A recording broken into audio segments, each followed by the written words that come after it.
Olá, professores! E chegamos ao final da nossa série Acessibilidade Curricular, o que você precisa saber. E o nosso último vídeo nós vamos tratar a respeito do desenho universal na aprendizagem, apresentando as suas contribuições para a acessibilidade escolar, já que o desenho universal na aprendizagem ele vem se configurando como uma estratégia significativa para o enfrentamento e eliminação das barreiras metodológicas presentes no ambiente escolar. Antes de iniciarmos nossa conversa, eu vou me autodescrever.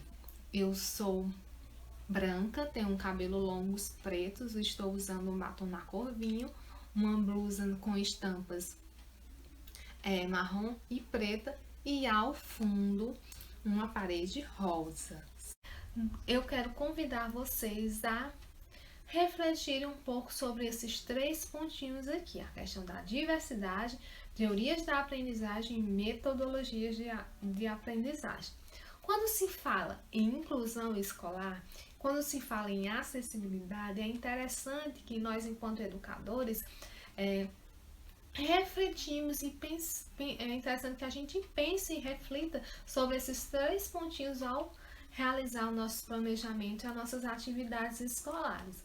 Por quê que é interessante que a gente frise essas questões? Porque todos nós somos diferentes e isso nos torna único, devido às nossas características, capacidades, interesses, dificuldades, certo? Então isso não apenas nas pessoas com deficiência, não, as pessoas sem deficiência também. Então a diversidade ela vai estar sempre presente na sala de aula e em todos os espaços. Então cada um traz uma bagagem. E com isso, formas de aprender e se relacionar com um conhecimento distinta. Então, é preciso que nós, enquanto educadores, estejamos disponíveis a desconstruir, ressignificar conceitos e saberes para tornarmos profissionais reflexivos contra os paradigmas existentes e quebrá-los a fim de realmente, de fato, se concretizar uma inclusão. Então, cada estudante ele vai aprender de um modo único, né? E o padrão de comparação também deve ser ele mesmo, certo? Frente a essas questões, né? Considerando todas essas questões, refletindo sobre essas questões, o docente ele vai ter em mente a necessidade de oferecer atividades diversificadas, certo? Porque é através da diversificação de atividades que o mesmo vai oferecer oportunidades de um número maior de estudantes participarem, certo? Então, ensinar bem é conceber a aprendizagem como um processo de cada um, como um modo único de aprender. E eu, enquanto professor, tenho que oferecer possibilidades de ensino para este público. Então, vão ser muitos os fatores que irão influenciar essa relação ensino-aprendizagem, como, por exemplo, os ambientes físicos, emocionais, cognitivos, sociais.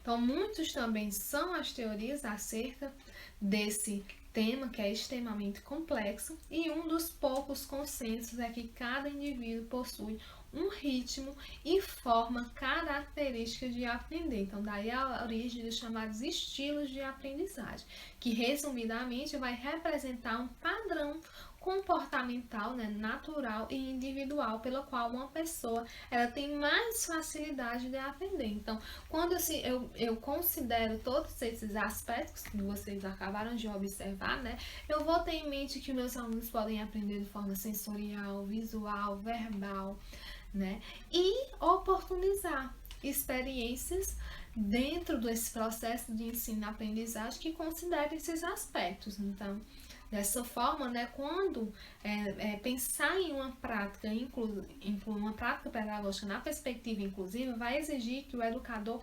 potencialize o interesse dos educandos através de práticas diversificadas que oportunizem metodologias e estratégias mais amplas para que os alunos em diferentes níveis de desenvolvimento e estilos de aprendizagem tem acesso a esse conteúdo, ok?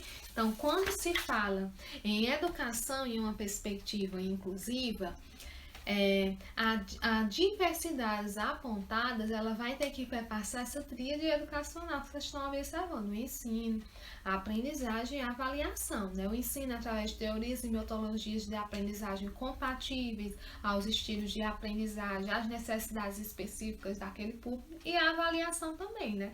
Ela não será agora só um instrumento, vai ser um processo, e o parâmetro de comparação, né, é ela mesma, certo? Sobre isso, né, Mittler, ele vinha apresentar aspectos que devem ser considerados para que se executem práticas inclusivas, né? Estabelecer desafios de aprendizagem compatíveis, responder à diversidade das necessidades de aprendizagem dos alunos e superar as barreiras potenciais à aprendizagem e à avaliação, né, que é de uma forma ou de outra, é tudo que nós apresentamos até então, certo? Então, a respeito disso, então, nesse contexto é que surge o desenho universal na aprendizagem. Ele vem representar uma alternativa coerente com essa perspectiva inclusiva, né? Tendo em vista que o mesmo ele vai reconhecer a pluralidade e buscar oferecer alternativas de ensino que envolva as diferentes estilos de aprendizagem, contribuindo para o acesso curricular de todos. Então, a DUA, ela assim como a acessibilidade curricular, ela vem nos levar a refletir que, ao incluir um estudante dentro de uma sala de ensino regular, se faz necessário pensar nessas diversas maneiras de ensinar, certo? Ao invés de criar atividades paralelas com propostas curriculares reduzidas, alegando exatamente essa necessidade específica do estudante, né? Nós devemos lançar o nosso olhar a respeito desses caminhos, da diversidade de caminhos que nós podemos percorrer, atingir, né, para se chegar àquele conhecimento, né, para chegar àquele conteúdo. Então, a DUA ela vai se configurar como estratégia significativa para o enfrentamento e a eliminação de barreiras metodológicas presentes no ambiente escolar. Por quê que ela é considerada dessa forma? Porque ela vem nos alertar que o único conteúdo ele pode ser disseminado de várias formas, ele pode ser apresentado de diferentes formas, e a partir disso, né, essas diferentes formas vão de encontro às necessidades específicas e aos objetivos que são apresentados, ok? Então, e tudo isso, né, que a DUA propõe vem de encontro com esse conceito de acessibilidade que nós defendemos até então, certo? Com isso, podemos dizer que a inclusão escolar ou a educação inclusiva ela vai representar um passo importante, um passo muito concreto, né, que vai considerar os caminhos pelos quais o